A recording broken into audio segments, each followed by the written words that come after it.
तो दोस्तों, जिस खबर की प्रतीक्षा आपके साथ साथ पूरा भारतवर्ष और मैं भी बहुत ही बेसब्री से कर रहे थे, वो खबर फाइनली निकलकर सामने आ चुकी है। क्योंकि आज की इस वीडियो में हम लोग डिस्कशन करने जा रहे हैं उस पैसे को लेकर जो पैसा रशियन तेल के बदले हम लोगों ने रशिया को दिया था, जो कि लगभग 55 बिलियन डॉलर्स के आसपास की धनराशि थी। और हम लोग सभी जानते थे कि ये भारतीय रुपये में पे किया गया है और इसका फायदा हमें रिटर्न गिफ्ट के तौर पर मिलने जा रहा है। जिस तरह से अमेरिकन पेट्रो डॉलर चलता है, ठीक उसी तरह का कॉन्सेप्ट पेट्रो रुपये के साथ भी होगा। और जितनी भी धनराशि भारत से क्रूड ऑयल के बदले हम लोगों ने रशिया को दी है, वो वापस से भारतीय इकोनॉमी में आ जाएगी और रशिया बाध्य हो जाएगा भारत के अंदर ही इन सारे रुपयों को इन्वेस्ट करने के लिए। तो अब बताया ये जा रहा है कि उसकी शुरुआत हो चुकी है। जितना पैसा रशिया गया था उसमें से ज्यादातर पैसे का हिस्सा ऑलरेडी इनके द्वारा इन्वेस्ट कर दिया गया है और बाकी सारी चीजें भी आगे मैं आपको वीडियो में बताने जा रहा हूँ। आप बस खंडवा डिफेंस फैक्ट को इसी तरह की खबरों के लिए सब्सक्राइब जरूर कर दीजिएगा। तो यार देखिए, कल ही मैंने आपको वीडियो बनाकर बताया था कि भारत और रशिया के बीच में जो क्रूड ऑयल को लेकर ट्रेड हुआ है, इसमें हमें डिस्काउंटेड रेट पर क्रूड ऑयल दिया गया। इससे फायदा ये हुआ कि पिछले 2 सालों में हमें लगभग 13 बिलियन डॉलर्स की बचत हुई। अब आप समझ सकते हैं कि 13 बिलियन डॉलर्स की अगर केवल बचत हो रही है तो ये व्यापार कितना हुआ होगा। तो मैं आपको बता दूं कि लगभग 55 से लेकर 56 बिलियन डॉलर्स के आसपास का क्रूड ऑयल हम लोगों ने रशिया से खरीदा। हालांकि इसके अलावा भी हमने काफी कुछ चीजें रशिया से खरीदी इस दौरान, जिसमें कोयले की बात की जाए तो ये 3.5 बिलियन डॉलर्स की खरीदे गए। इसके अलावा फर्टिलाइजर जो खरीदा हम लोगों ने, ये लगभग 2 बिलियन डॉलर्स के आसपास का खरीदा, यानी लगभग 1.95 बिलियन डॉलर्स।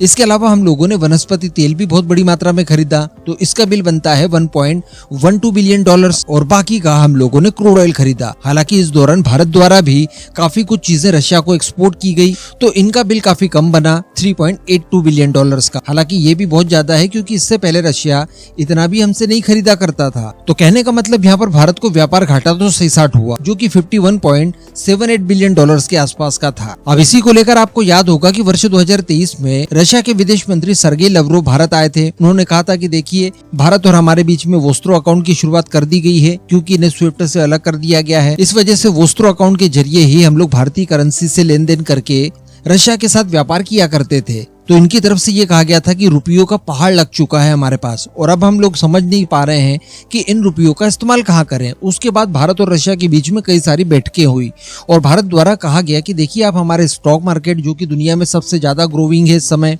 इसके अलावा हमारे यहाँ बेसिक इंफ्रास्ट्रक्चर की कई सारी स्कीम्स चल रही है, हमारे बॉन्ड्स वगैरह हैं, तो इन सब में आप इन्वेस्टमेंट कीजिए। तो जितना पैसा आप इन्वेस्ट करेंगे गारंटी के साथ वो बढ़कर आपको ही वापस मिलेगा। तो इसके ऊपर बस बातचीत चल रही थी और समाधान निकालने की कोशिश की जा रही थी। लेकिन अब खबर निकल कर आ रही है और बताया जा रहा है कि इन रुपयों का सेटलमेंट करना शुरू कर दिया गया है और इसमें से ज्यादातर धनराशि भारत के अंदर रशिया द्वारा इन्वेस्ट की जा चुकी है। इसके साथ साथ आप सभी को याद होगा कि रशिया द्वारा S-400 की डिलीवरी में जो डिले किया गया भारत को, आखिरी की 2 रेजिमेंट, इसमें एक और मुद्दा उठा था और वो मुद्दा कुछ इस तरह का था कि भारत द्वारा अभी तक इनकी पेमेंट नहीं की गई थी और पेमेंट न करने के पीछे भी कारण यही था कि रशिया के ऊपर प्रतिबंध लग गए हैं, किस माध्यम से करें। तो उसका सेटलमेंट भी बताया जा रहा है कि लोकल करेंसी में ही करवा दिया गया है और वर्ष 2025 में अब वो भारत आ जाएंगी, मतलब रशिया द्वारा डिलीवरी कर दी जाएगी।